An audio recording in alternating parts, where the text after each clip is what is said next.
Are you following along to this video? Is this video still feeling like valuable to you?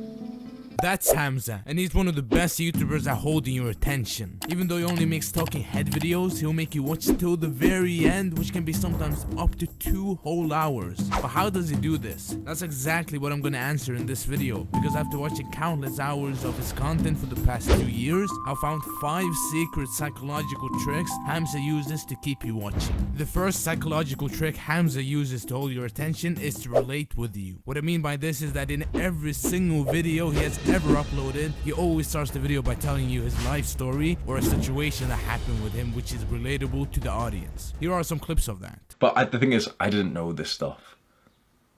3 years ago in 2020, I was working for £9 an hour, so about $10, in a homeless accommodation, doing like customer service kind of shit. When I was 19 years old, I got my first girlfriend and I fell deeply in love with her. Like, we spoke for months before we had ever gotten intimate together.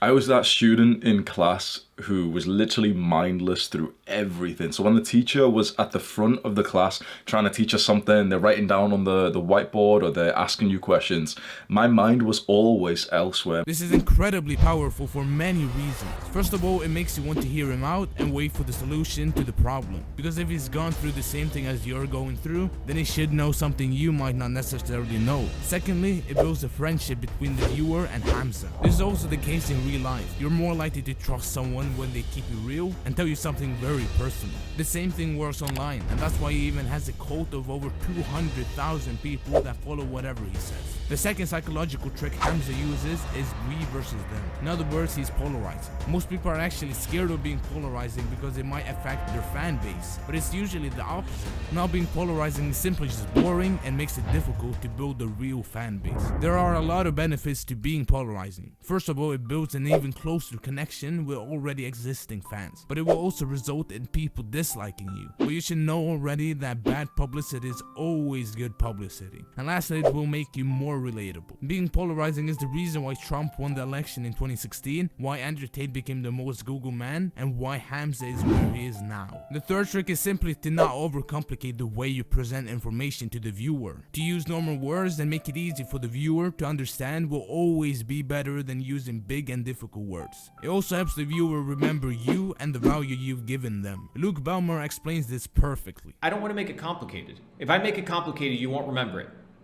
If I make it simple, you'll remember it forever.